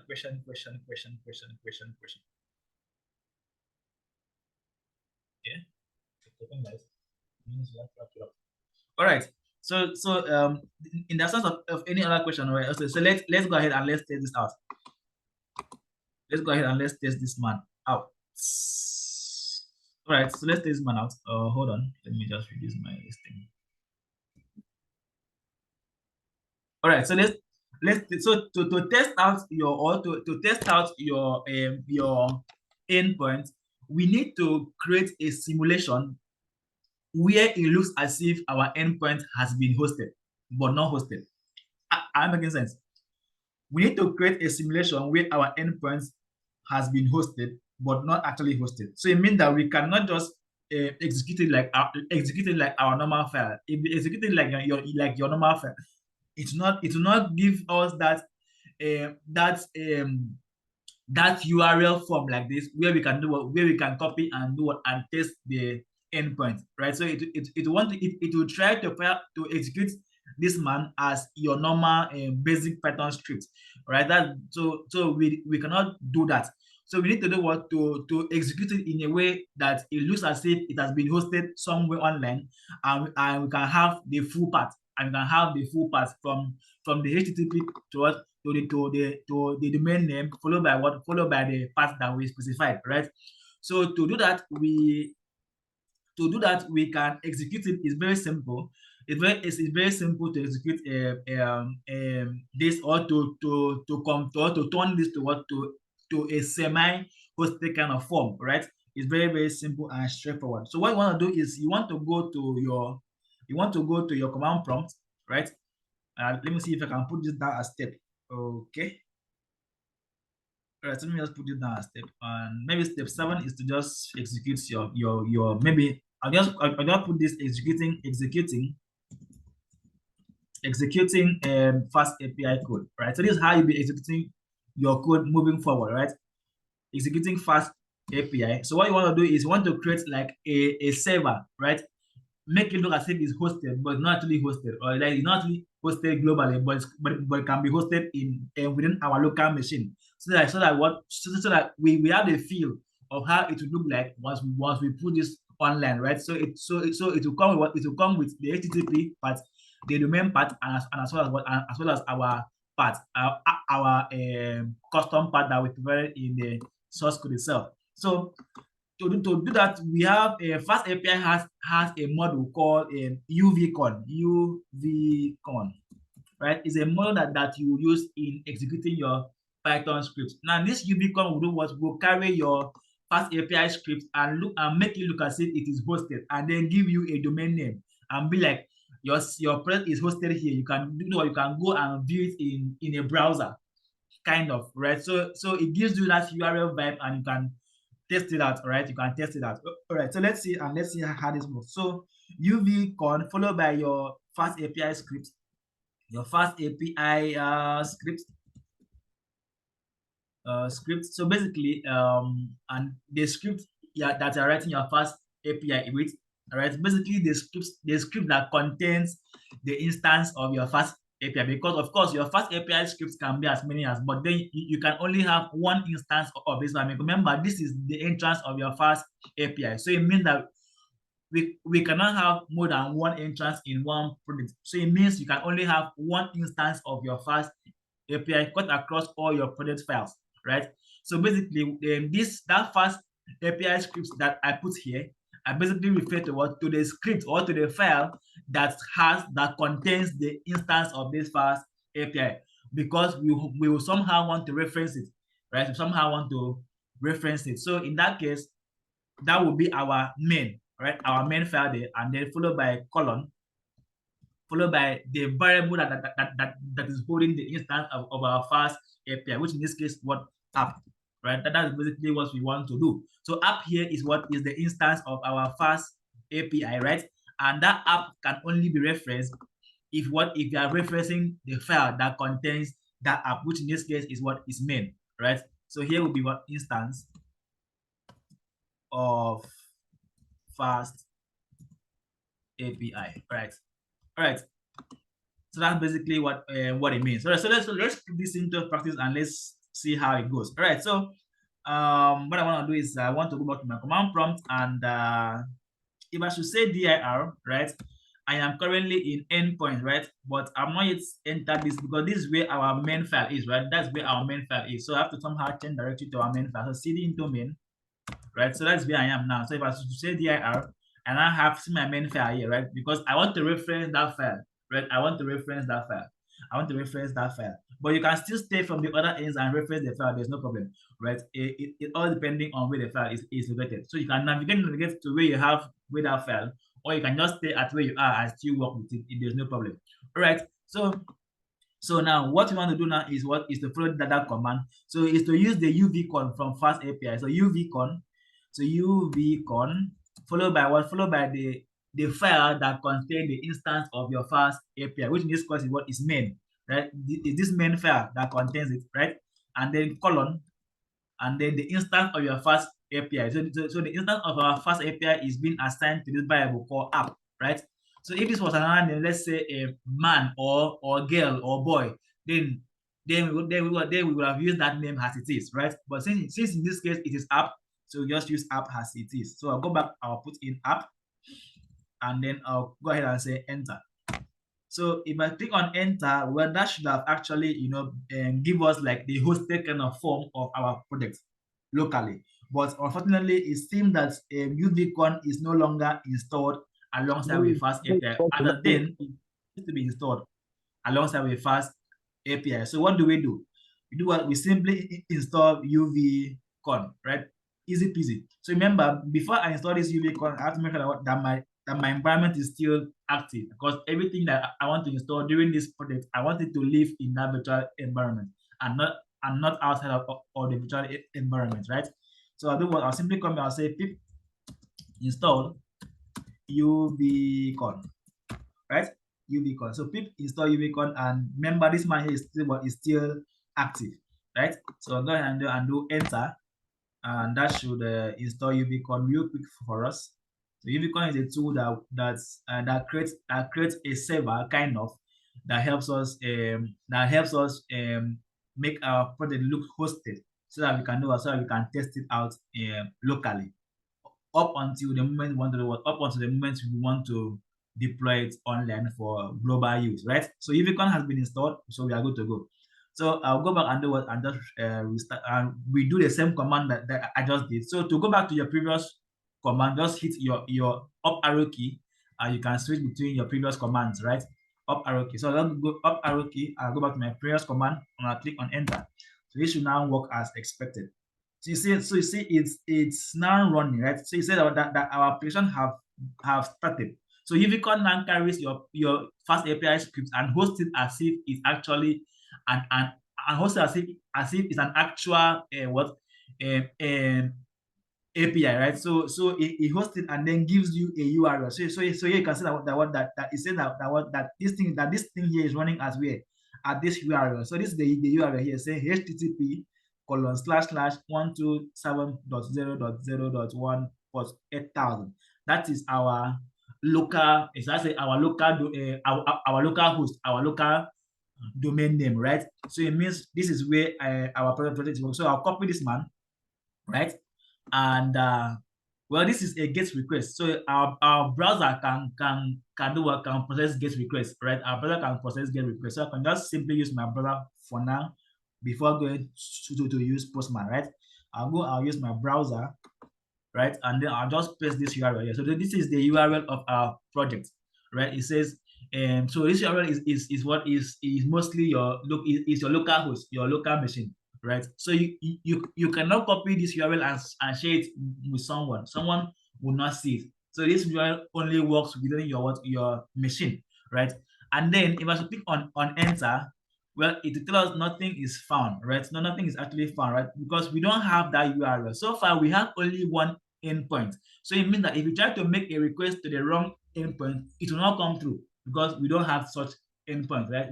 We don't have such endpoint. The only endpoint we have is the endpoint that says / about us. So remember, these endpoints are always after the domain name, right? They're always after the domain name. So if you go back to our code, this is the endpoint we have /about us. So if I should copy /about us and send a request to /about us, we should now receive what the HTTP, and we should now receive the JSON structure or the JSON response for that particular endpoint. So I'll press this now.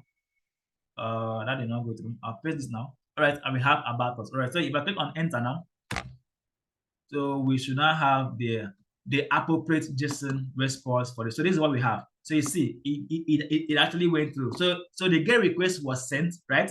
And what happened? The server got that GET request, right? And process it and do one and send back this response, right? So this is the response that the client will get once they send a GET request to this endpoint. So if I should change this to post request, right? Then what happens is that if I try to send the GET request again, so remember, for each time you make changes to your source code, you have to refresh your server so that your server can pick up that changes. So how do you refresh your server? You simply do Control-C. Control-C will stop that server, right? And then you just hit your upper key, and the previous command will come back again, and then you click on enter. Then what happens is what the new changes now is now applied automatically. But there's a way around this thing of how we can make it to pick up those changes automatically. I'll come back and I'll show us that. All right. So if I go back now and then I try to refresh again, so I try to make another GET request. What happens is that it will tell me what HTTP will tell me that such request is not allowed. It means that this endpoint does not accept GET request because by default your browser only send GET request, that it only accepts what a post request. So automatically what happens is we have a problem here saying that this method is not allowed, right? This method is not allowed. So we are already seeing that what the fast API is handling most of the validations, like the request type, right? So we did not actually need to write any default code to check if the request is what is post or get. Fast API automatically handles all those kinds of stuff, those basic kinds of validations.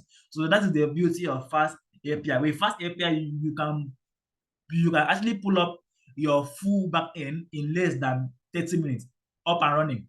With Fast API, it is that quick, right? It's that quick. So I'll go back and then I'll change this back to what, to get request. To get request, all right, and get request, and then remember, if I make any changes, I need to make changes to my server, right? But this is not always the case. What you can do is you can add something to your server and it will pick up that request, like it will pick up those changes automatically. So if there's a change in your source code, it will pick up that change automatically. And how do you do this? You simply come after doing this command, you just put space and then you say -- reload. So reload here means that if there's any changes in the source code, automatically reload this server, right? So you don't have to be coming here to be reloading manually. But I will not do this because for me, I don't know if it's just me alone or maybe other people have the same issue. If I should put this reload flag and let me just do this and show us, right? So if I should do on enter, it works, right? But the thing is that I will not be able to end my server again. That's that's always the problem. So even if I go back now, right? Even if I come here now and I refresh and I just make this request again, which I've done that, you see it will work, right? We've changed it. We've changed it and it works, right? So and if I go back again and I say change this to post, right? Or let's just do a new route. Let's just do a new route. So how do you know? Just copy the same thing, right? And create a new route. So it's that simple. So your path should not repeat. If you have similar paths like this, then it will always be the first path that will always execute, right? Because this request goes in order. So it moves from the first route all the way to the last route. So the first route that matches that the first path that matches that request is the one that will execute. So if you have a similar path like this, right, it will always be this first one that will do what, that will execute. This other one down here would never have this, will never have the chance of executing, right? So I'll just change it to like contact us, right? To like contact us, right? And maybe I could just say something else. Maybe come here and just say KodeCamp 5.0, right? And you can have the same function name, there's no problem, but because what makes a function to fire up is what is the path. So if this path, if request comes to this path, this function will fire up, right? So even if this name is the same with the other name, it's a different function for each path, right? So it doesn't really matter if the name is the same, but the path cannot be the same. Please, the path cannot be the same. The first one will always execute, but the function can be the same name, right? But then I would not also leave this to be the same. So I'll change this to like contact _us, right? And of course, those changes will automatically be picked up by our server, right? So if you go back, you see that this man has refreshed several times. You can see a refresh here, because what changes in main reloading, changes in main reloading. So it keeps refreshing for each changes. So you don't have to worry about going there to do what to be refreshing your server, right?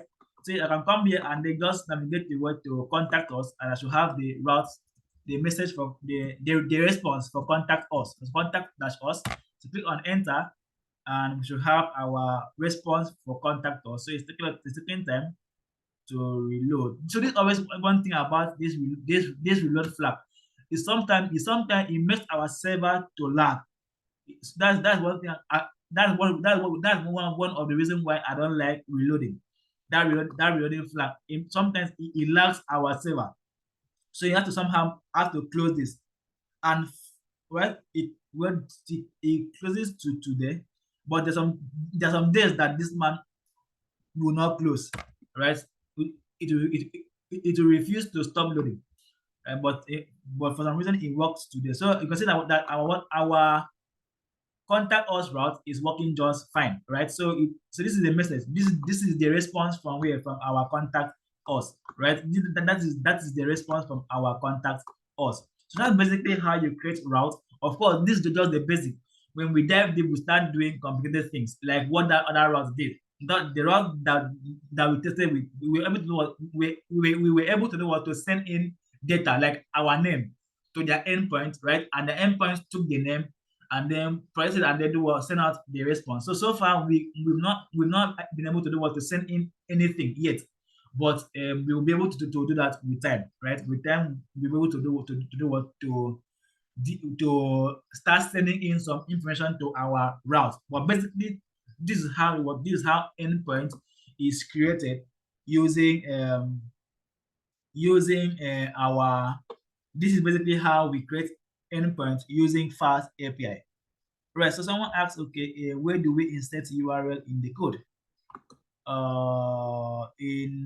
So basically your path is being held by what? Is being held by the HTTP method, right?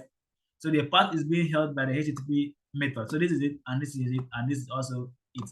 But then UVCon will do what? Will be like, UVCon is used to do what, to make this server look as to make it look as if what our press what is hosted. So it gives us a local domain name, and can use it with and can take that domain name and attach our path to that domain name to do what, to send requests to each of our endpoints here, right? To each of our endpoints here, right?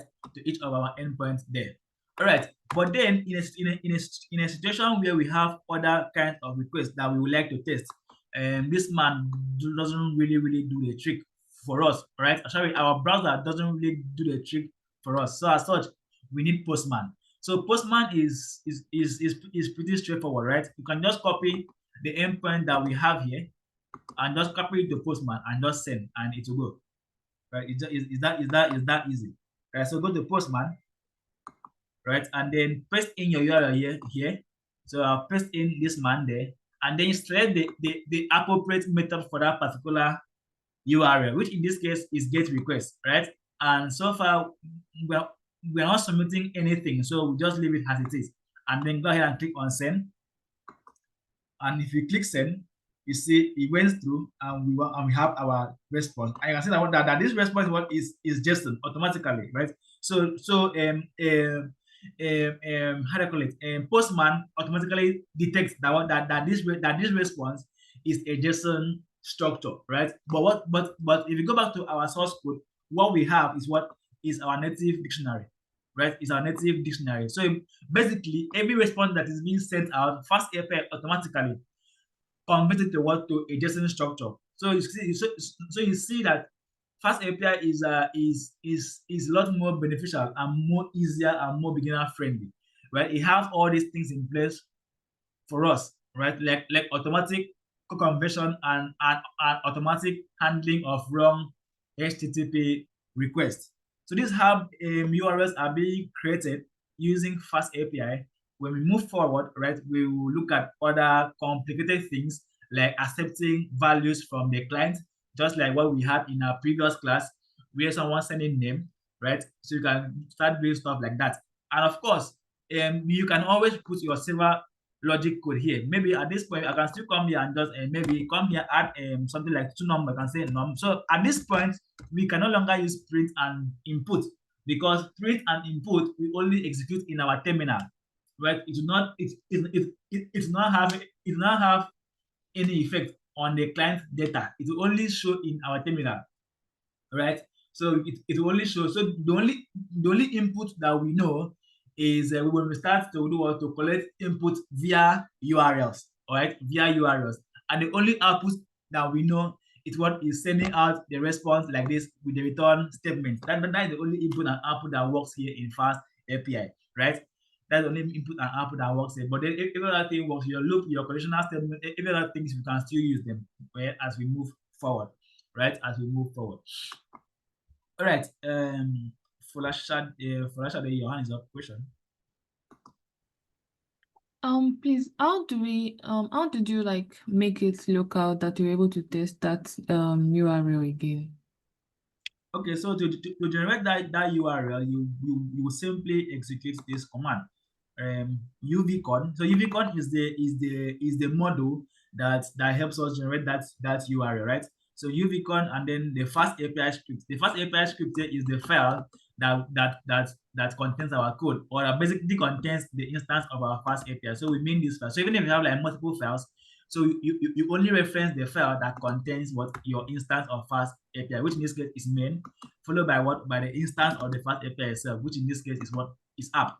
So if you go back to our command prompt, that's basically what we have. So if you go to command prompt, if you break this man, you see that what we have uvcon followed by what? Main being our file, followed by what? By app being what? Being the instance of our fast API. This reload here is optional, right? You can choose to put it, you can choose not to put it, right? The reload is optional, right? Okay, thank you. Okay. Okay, Latif, your hand is up. Abdul. Yeah, thank you very much, sir. So assuming that we have a custom URL like www.codecamp.com. So is there any way we can insert, or is it need for us to insert it in our code, or we don't need it? It's just only the part that is needed. Okay. So once we get to getting a custom domain name like www.codecamp.com/ and just something, right? All right. So that is not really a problem, right? Once we deploy it, don't worry, once we get we will see how you can get in custom domain name, right?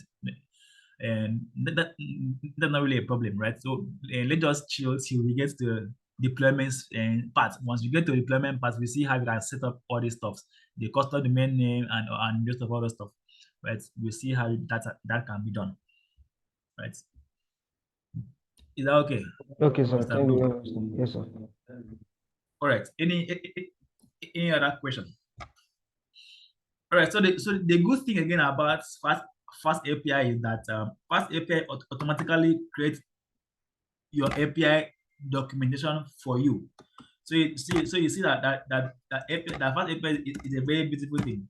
So it automatically creates documentation for you. The more you add your route, the more it creates mode. The more it generates the document.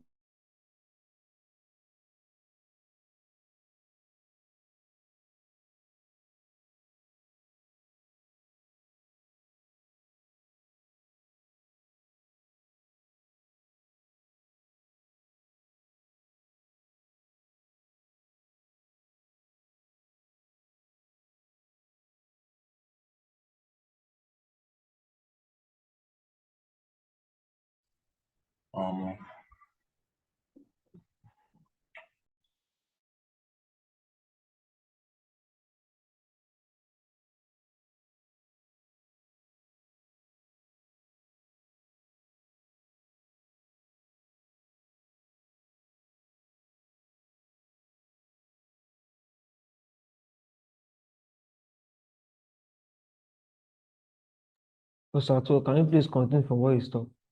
Because you are the host. You are the host now. Me, I better go.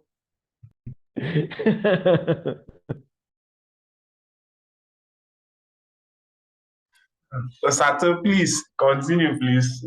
Osato, you can do it. You believe in Yeah. I beg. I take your begging. I beg. Hey, I won't blow my head.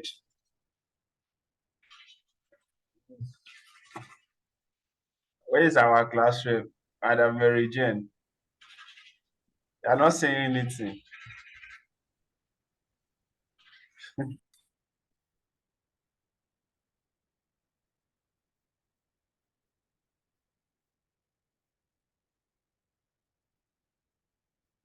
Any other question? So we can wrap it up. Any other question?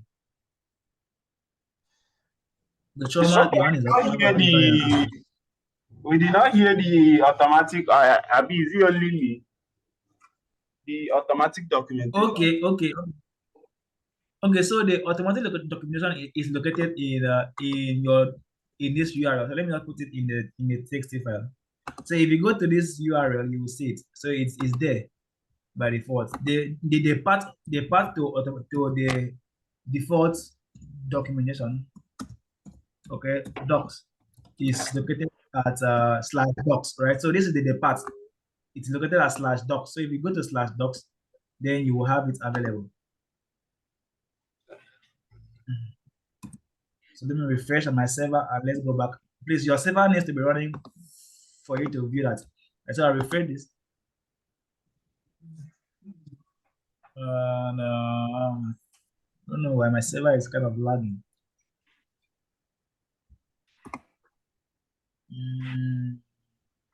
My server is lagging. It's taking a lot of time to come up.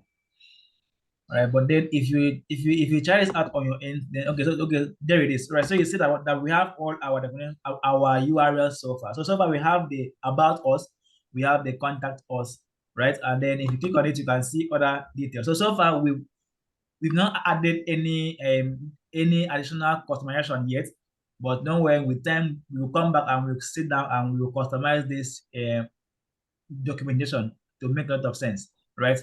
We'll customize it to make a lot of sense. So I think there are about two of them. I think the other one is also available in, I think, I'm not too sure, but I think it's available in the Redoc. I can't remember though. But there are about two of them. Can't remember where the other one is. But let's see if it's there. Okay, so there's also Redoc.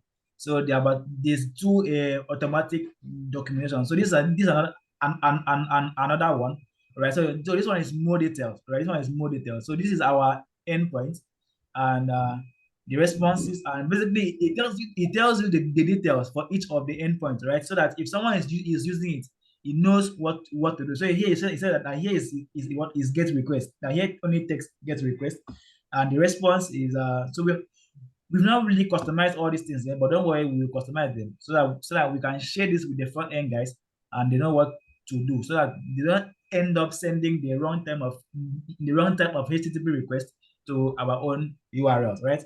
That's the whole point of documentation. Yeah, Redoc. Yeah, exactly.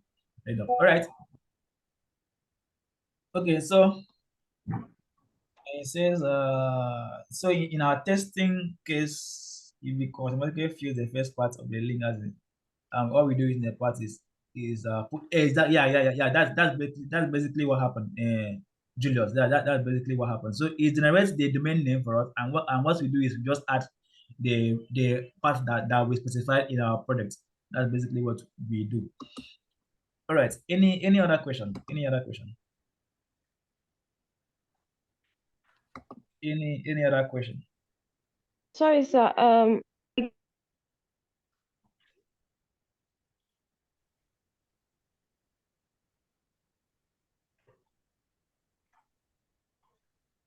Can anyone hear her? But I'm not hearing her. She's muted. Oh, okay. Sorry. Okay. She's Sorry not- about she- that. I was actually, I didn't realize I was muted. All right. So I was asking, right? You said something about us using dash reload to undo changes in our file, right? But you also said something about it lagging behind, so we can actually refresh on our own end, like manually, without using that dash reload. I didn't get that part. Okay. Yeah. Okay. So okay. Right. I didn't get that part about reloading manually, like, because when I make changes and I don't use that dash reload, I'm not seeing the changes being affected on the distance, so I don't really get what we're supposed to do after that. Okay. So the thing here is that, right? The thing here is that now if you look at our command prompts, what we have here, okay. So I said that normally for and without the dash reload, right? For each time you edit your file, you need to come back and do what and end your server. So it means that that you need to come here and stop this server from running by doing Control C. Control C will stop that server from running, like what I just did now, and then you know what, you put it back on again. That is you doing it manually, right? You stop it and then you start it again, right? So that the new one now will now pick those changes that you've done on your file, right? But then I also said that this is most time frustrating, as you will have to be coming here every time, like every now and then, to will be stopping and be starting again every time. Stop, start, stop, start. Now what you can do is you can come here and just add a flag called dash dash reload.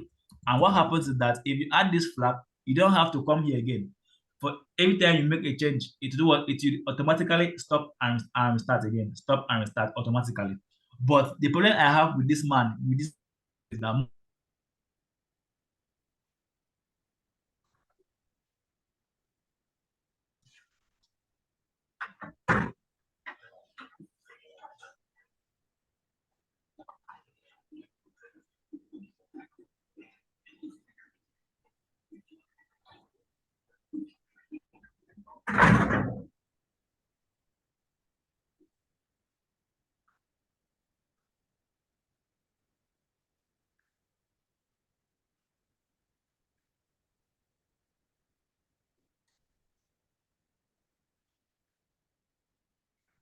most times your server lag behind. So and you want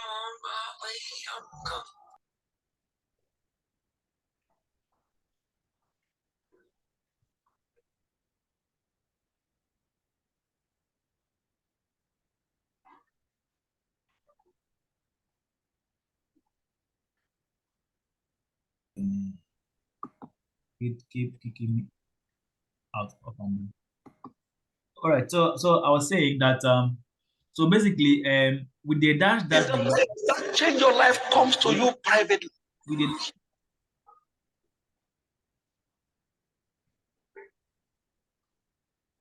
with the dash dash reload, right? We don't have to be coming here all the time to be refreshing, right? To be refreshing. So the dash dash reload will automatically just be reloading these things. But the problem here is that most time dash dash reload will drag your server, right? So your server will be lagging behind, right? It will take time to load, right? In most times, and then you want to come and close it, or should I say, you want to come and refresh this server, and what happens is that the server would not want to stop. So that happens most of the time. The server would not want to do what? Stop. So what do you do? Most times you have to close your terminal and open it again completely, and then navigate again to open up the virtual environment, and then you do what? You start your server again, and all over. So that's why I said that most times I don't like using this reload. So I prefer coming here and stop and be doing this one, right? Stop and start, stop and start, right? That's basically what I was trying to say, right? So please, Choma, please, I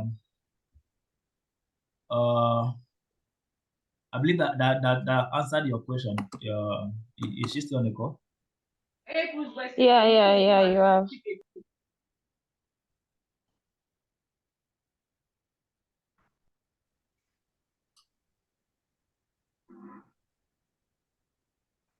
Please, can anyone hear me? Because I'm not hearing you guys. I'm not hearing anyone. We can hear you.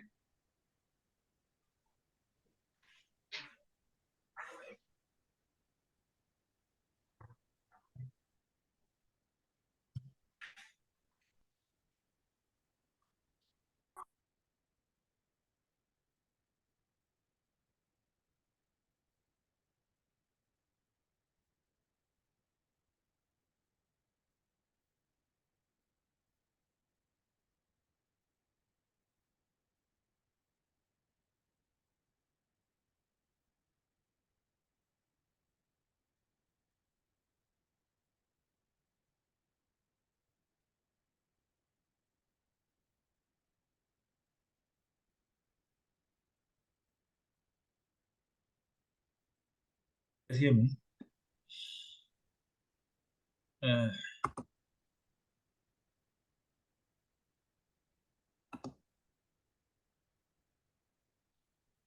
Did you guys hear me? Please, please, let's wrap it up, please. All right, so and Julius, your hand is up. Yes, hello, can you hear me? Julius, your hand is up. Yes, I can hear you now. Wonderful. I wanted to, this is not related to what we have just learned. Is it okay if I want to ask concerning Okay. the tasks,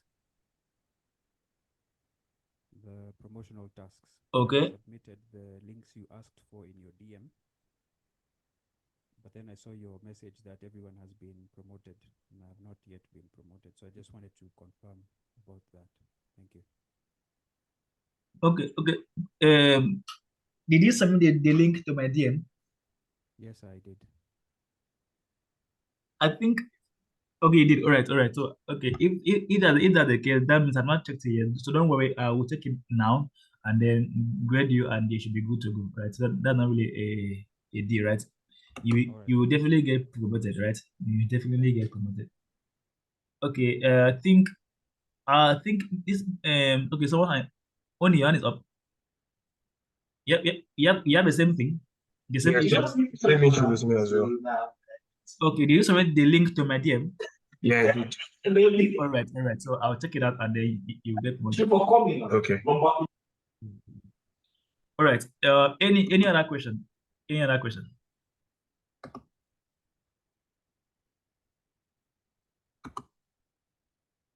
All right. So Fidelis, your mic is still on. You have question? No, sir. No, sir. All right. No problem then. Okay. So in the absence of any other question, we will wrap it up there for the week, and we'll pick it up again on Monday, and then we will proceed from where we've stopped from where we've stopped in today's class. So that is that for today, and I'll see you guys on Monday. And also, there is no tax for this week, so that's a good thing.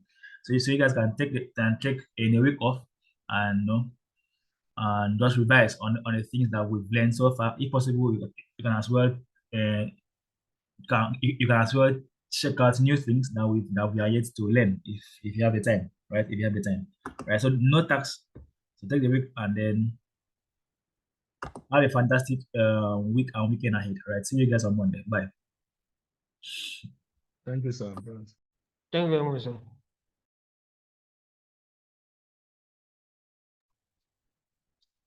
It seems every time we skip tax, the tax that comes afterward is always it's always taxing us.